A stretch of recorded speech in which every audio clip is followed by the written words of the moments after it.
भैया इतना इतना मोह लेता है कि लगता है कि बस यही है संसार में सुंदर, और कोई नहीं। सुना है बोले तो बातों से फूल झड़ते हैं, ये बात है तो चलो बात करके देखते हैं। आज सुखदेव जी जब उन शिष्यों के पास पहुंचे और कहा कि अरे बालकों, तुम्हारे पास इतनी सुंदर सुंदर श्लोक कहाँ से आए? बोले तुम देखने में तो छोटे से हो और इतनी कम उम्र में तुम्हें ये ज्ञान कैसे मिला, किसने दिया? तो आज व्यास जी के शिष्य कह रहे हैं कि भैया ये तो केवल 2 श्लोक हैं जो हमारे गुरुजी के द्वारा मिले हैं, परंतु हमारे गुरुजी के पास तो ऐसे सुंदर सुंदर 18,000 श्लोक हैं। हाँ? बोले आप यदि इच्छा रखते हो जानने की तो आपको हमारे आश्रम, हमारे गुरुजी के पास जाना पड़ेगा। आज सुखदेव जी पर रहा नहीं गया, चल पड़े। आज जो व्यास जी ने प्रयत्न किया कि मेरा पुत्र मुझे छोड़ करके चला गया, कैसे बुलाया जाए? तो महाराज आज भगवान को पाने के लिए सुखदेव जी ने संसार छोड़ा था और पुनः भगवान को पाने के लिए सुखदेव जी ने संसार को पाया है। छोड़ा तो पाने के लिए और पाया तो पाने के लिए। किसको? परमात्मा को प्यारे। आज जब सुखदेव जी आ गए तो आज व्यास जी बड़े प्रसन्न हुए और धन्य किया सदगुरुदेव नारद को कि गुरुदेव आप यदि मुझे ये मार्ग न बताते तो मैं कभी अपने बालक को, अपने सुखदेव को वापस पा नहीं सकता था।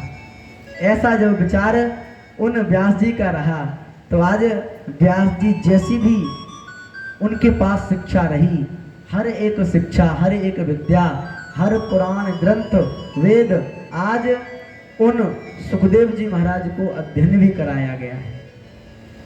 आज सुखदेव जी महाराज जब अध्ययन करते हैं तो महाराज एक दिन ऐसा भी आया कि जो व्यास जी हैं उन व्यास जी के मन में बड़ी गिलानी रही, बड़ी चिंता रही। सरस्वती नदी का किनारा रहा बद्रीनाथ क्षेत्र में और वहां पर उस किनारे पर बैठे हुए बड़ी चिंता में डूबे हुए हैं व्यास जी महाराज। वेद व्यास जी जब चिंता में हैं तो वहां पर कहा कि भैया नारम ज्ञानम ददातीति इति नारदः। बोले भगवान जो लीला करना चाहते हैं वहां पर नारद जी को भेज देते हैं। चिंता में है व्यास जी, नारद जी पहुंच गए। जब नारद बाबा ने पूछा कि व्यास जी आप इतनी चिंता में क्यों हैं, आप चिंतित क्यों हैं, किसकी चिंता करते हो? तो व्यास जी कह रहे हैं कि प्रभु मुझे ये बहुत बड़ी चिंता है जो सताती है। क्या? बोले देखो मैंने कितने पुराण लिखे हैं, कितने शास्त्र लिखे हैं, इन सब की रचना करने के बाद भी मुझे लगता है कि मुझसे कुछ छूट रहा है, मुझसे कुछ छूट गया है जो मैं लिख नहीं पाया हूं अभी तक। व्यास जी कह रहे हैं कि मैं अभी कुछ और लिखना चाहता हूं, परंतु मैं क्या लिख दूं? सब कुछ तो मैंने लिख दिया, धर्म लिख दिया, अर्थ लिख दिया, काम लिख दिया, मोक्ष लिख दिया। अब मैं क्या लिख दूं ऐसा जो इन जीवों के जीवन का कल्याण कर सके? आज व्यास जी ने जब ऐसी बात कही तो नारद जी ने कहा कि देखो आपने लिख तो सब कुछ दिया, परंतु आपका मन जो कहता है कि कुछ छूट रहा है, ये सच बात है। तो हाथ जोड़कर व्यास जी कहते हैं कि नारद जी बताओ तो जरा मेरे जीवन में मुझसे क्या छूट गया, जो मुझे चिंता होती है, मुझे शांति नहीं मिलती, क्या छूटा?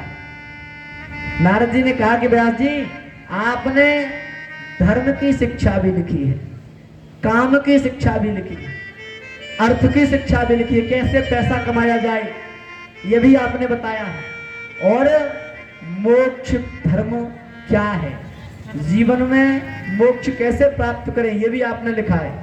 चारों बातें आपने लिख दी, परंतु इनको पढ़ेगा कौन? नारद जी कह रहे हैं व्यास जी से आपने इतनी मोटी मोटी पोथी लिख के छोड़ दी, अब अधिक से अधिक 100 वर्ष 500 वर्ष तक कोई अधिक से अधिक पढ़ लेगा, परंतु उसके बाद जो समय आएगा घनघोर कलयुग जब आएगा तो उसमें कोई एक पन्ना धर्म का नहीं पढ़ना चाहेगा। आपने तो इतनी मोटी पोथी लिख दी, हाँ? कैसे कैसे कल्याण होगा? बोले आपने धर्म भी लिखा, काम भी लिखा, मोक्ष भी लिखा, अर्थ भी लिखा, परंतु कलयुग में, आने वाले कलयुग में जीवों के पास समय नहीं होगा, तो कल्याण कैसे कर पाएंगे? तो नारद जी ने जब कहा तो व्यास जी ने सुना और सुनकर के कहा कि भैया तो फिर मुझे करना क्या चाहिए? बोले आप एक काम कर दो। क्या? बोले आप इनमें रुचि डाल। रुचि कैसी?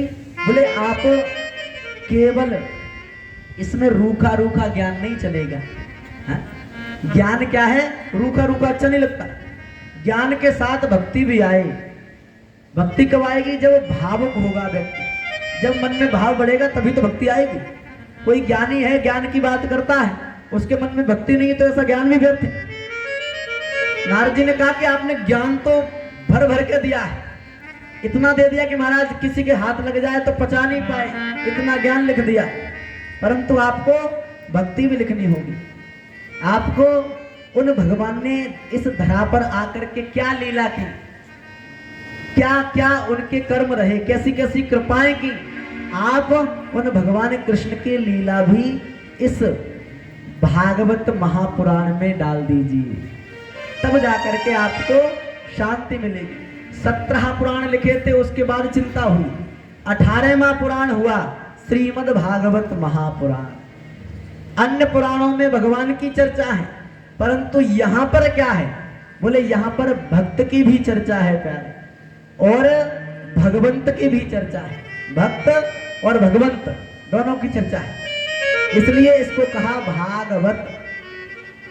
बोले ऐसा कोई भागवत जो भगवान को पाले वही भागवत है। जो भगवान का दर्शन पाले, जो भगवान के कहे गए मार्गों पे चल दे, वही भागवत है।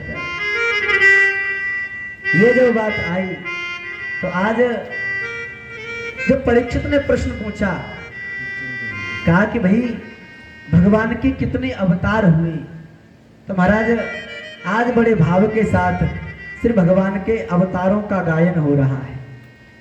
सुमेरे गुरु चरणों में हम ध्यान लगाते हैं, सुमेरे गुरु चरणों में हम ध्यान लगाते हैं, श्री नारायण के अवतारों की कथा सुनाते हैं। जय जय नारायण श्रीमन नारायण, जय जय नारायण श्रीमन नारायण।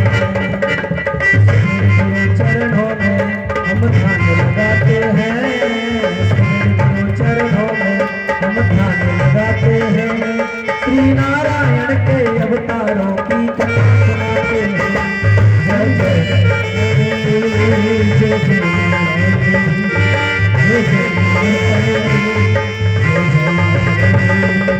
भगवान के अवतार कितने हुए ये जो बताया, 24 अवतारों का वर्णन है।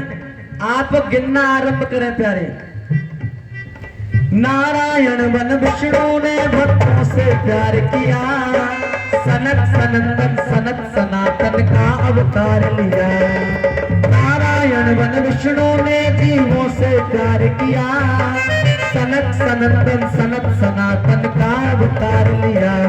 12 रूप धर करके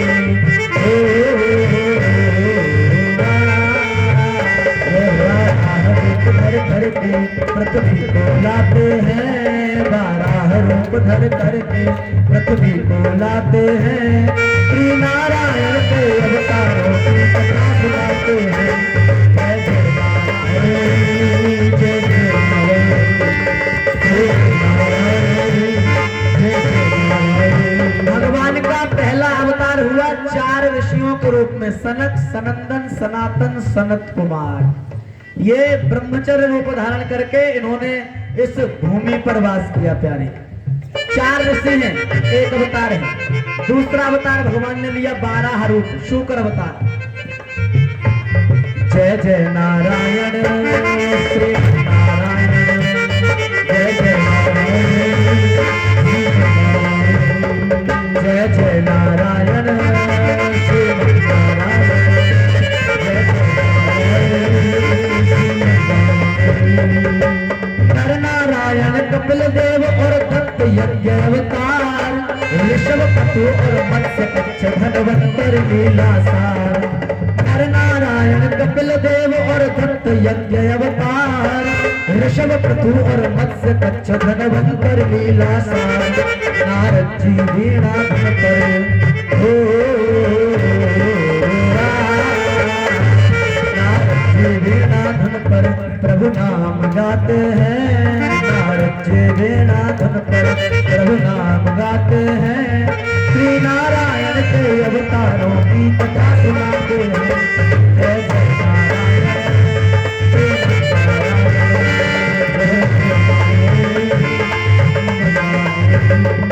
जय जय नारायण, श्रीमन नारायण, जय जय नारायण, श्रीमन नारायण। मोहन की वो मोहन मूरत सबको भाती है, होली की वो कपट कहानी चल नहीं पाती है। मोहन की वो मोहन मूरत सबको भाती है, होली की वो कपट कहानी चल नहीं पाती है। नरसिंह रूप धर करके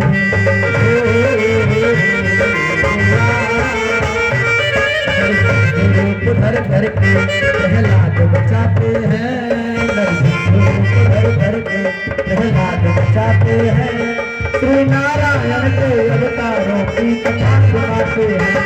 जय जय नारायण,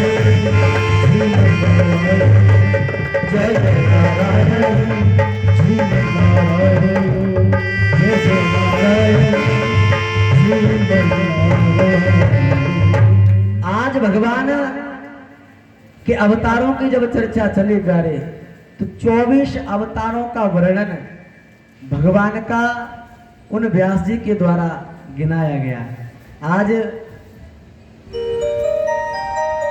23 अवतार इस कलयुग में अब तक हो चुके हैं।